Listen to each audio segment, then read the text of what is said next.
Hey, what's going on, Black people? How you doing? I'm Dr. Boyce Watkins from the Black Business School. I am driving right now, so I thought I would test out this this little cool thing I have on my phone or on my car that'll hold my phone, so I can actually do video. So forgive me if I'm not looking at you the whole time. It's because I'm trying to make sure I don't die because I'm looking at the road.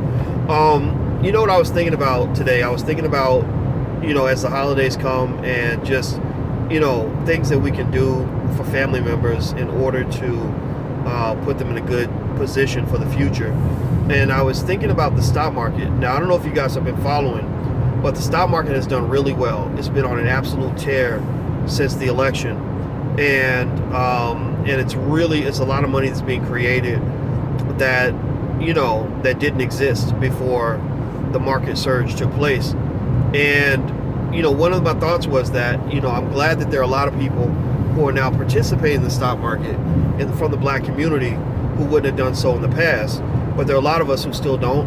And I'm going to just tell you that, when you don't participate in various investments, you're really losing. And so what I want to encourage you to do is make sure that as the holidays approach and you decide what gifts to buy, what to do on Black Friday and Cyber Monday, make absolutely sure that you buy gifts that are productive, right? It doesn't mean that you don't buy the consumer items. You can buy the big screen TVs and the headphones and the Nike sneakers or whatever. But just make sure that as you do that, you also make investments that have long-term economic value. Put your money into things that are going to go up in value as opposed to going down. For example, a bad example is like a car, right? Cars, they go down in value the minute you get them. But a good example might be shares of stock or even starting your family business. You're probably sitting on millions of dollars in wealth right there in your family by not taking your best ideas and putting them into motion. There are a lot of great ideas that, a lot of times if you just put maybe, $500 behind it, you can actually turn that into something that makes money for the rest of your life. And I've seen it happen time and time again. And so what I think you should also consider is, over the holidays, make those family gatherings like also pseudo business meetings. If you love somebody, then you'll help them get what they need to survive, right? It ain't just food. It ain't just food. It's money. What does everybody need? Everybody needs money. Everybody's broke. Everybody's struggling. So if you really love somebody, don't just feed them when they're hungry. Get them some money when they're broke. Feed them when they're financially hungry. If you really love the people that you supposedly are down with, help them out. But don't help them out with charity. Charity doesn't help anybody because charity isn't a bad thing all the time. Don't get me wrong. Charity's fine for children, the elderly, the disabled, or the extremely destitute as a temporary measure to help them get better. But charity is never as good as trade. Charity is never as good as helping that person find a way to get on their feet and earn money, for themselves. So, let me explain the reason I have an issue with charity. The reason I have an issue with charity is as sort of a way of life, is that charity drains. If I'm giving you money, it's draining me to give you money. So I can't keep doing that forever. It's not sustainable because eventually, if I keep giving you money and I don't have ways to make more money, I'm going to run out of money. Also, it's not good for you because you become addicted to the charity, right? You may not have as much incentive to go out and learn how to do something on your own because you're just getting charity. But if we do trade, then it's better for both me and you. Number one, if we do a trade where you're doing something for me, I'm doing something for you, it preserves your dignity. You feel better about the situation than you would if I loaned you a bunch of money and could hold it over your head. Because I could be a jerk. I could be like, well, since I loaned you that $100, or who else you gonna get to pay half your rent every month? You know what I mean? Like, nobody wants to live like that. So when we do a trade, there's dignity. You don't owe me nothing. I can't hold it over your head. There's also, the fact that I benefit, right? So instead of me giving you money and getting nothing back, I'm getting something for my money, which helps me, right? It helps me make more money. So a lot of times when I do give money to my kids, what I do is we do trade. I'll say, okay, well, you want some money from me? I can give you a job. What are you going to do to earn that money? Or I'll say, like my daughter and I were talking about money not too long ago. And I said, well, I can give you some extra stuff you can do. I can also teach you how to make more money for yourself, how to run a business. And so ultimately at the end of the day, I'm a big believer that charity is not as good as trade. I think it doesn't mean you should have a cold heart, but if you really have a big heart, like if you really want to help people, you're going to help them do something that's going to be good for their long-term success and viability. So where does that get back to as far as the holidays go? Well, the holidays are coming up. I would, if I were you, find those relatives who got some sense. Some of y'all got relatives, a few relatives that just ain't never gonna come around. They'll probably figure all this out in about 3 generations. Their great-grandkids will figure it out, but they ain't ready.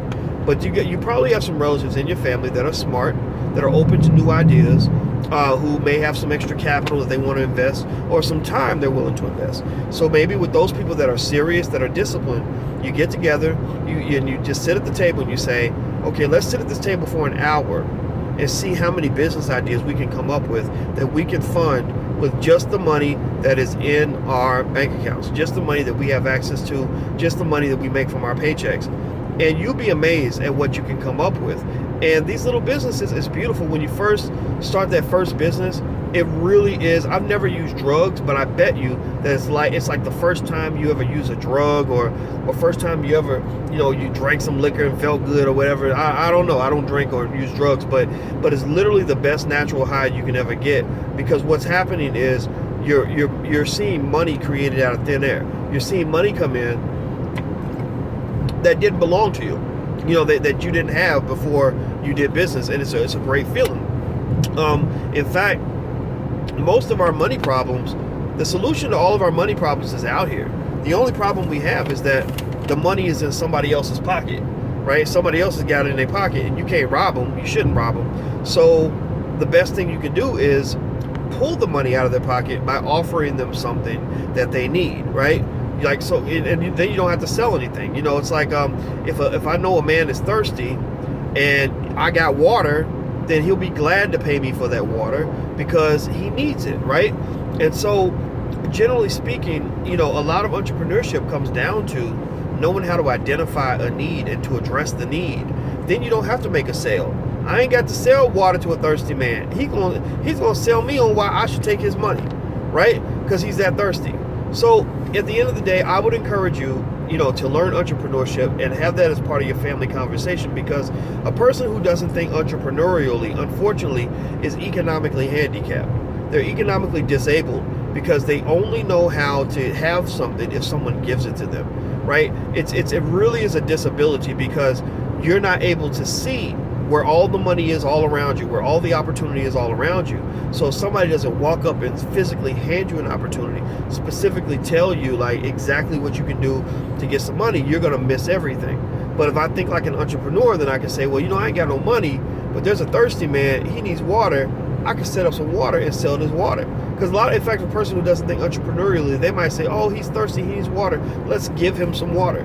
Or he's thirsty, he needs water, I hope somebody gets him some water. Or is there a place around here where he can buy some water? Like that. Those are some ways that people think when they're not thinking entrepreneurially. But if you really think like an entrepreneur, you say, hey, maybe if I charge him a fair price and I buy the water cheap and I charge him a fair price, he'll want to buy it from me, right? He'll let me supply him the water. That way he's happy, I'm happy, everybody's happy. Everybody's getting what they need.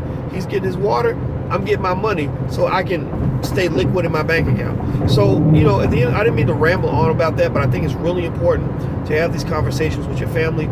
I think every child in America, every black child especially, should be in some wealth building program at some point. That's why we created Project 100,000. Project 100,000 is our goal in the next decade, before the year 2026, to get 100,000 black youth through some sort of program that relates to wealth building, entrepreneurship, or whatever the case may be. We have programs in place that you can check out. Our most popular program is blackmillionairesoftomorrow.com. That's blackmillionairesoftomorrow.com. Our low-cost, low-budget program for those who are struggling financially it's an introductory program. It's blackfinancialsuperstars.com. That's blackfinancialsuperstars.com. Our advanced program for people who have kids that are ready to start businesses, that just sort of want everything in one package. And also we meet them every Saturday online. You can go to blackfinancialleadership.com. That's blackfinancialleadership.com. And if you're an adult and you want to learn other stuff, first of all, we do have adults in our kids programs, but if you want to learn other stuff, We have a program, we have a set of programs listed at blackfinancialliteracy.com. That's blackfinancialliteracy.com. All right, I'm about to get out of here. I'm Dr. Boyce Watkins, and I'm still driving. I think I'm getting a little tired. Driving is so tough. It's so boring. There's nothing really to do. But anyway, I'm out of here, guys, and I hope you'll check out blackfinancialliteracy.com. Talk to you soon. Peace.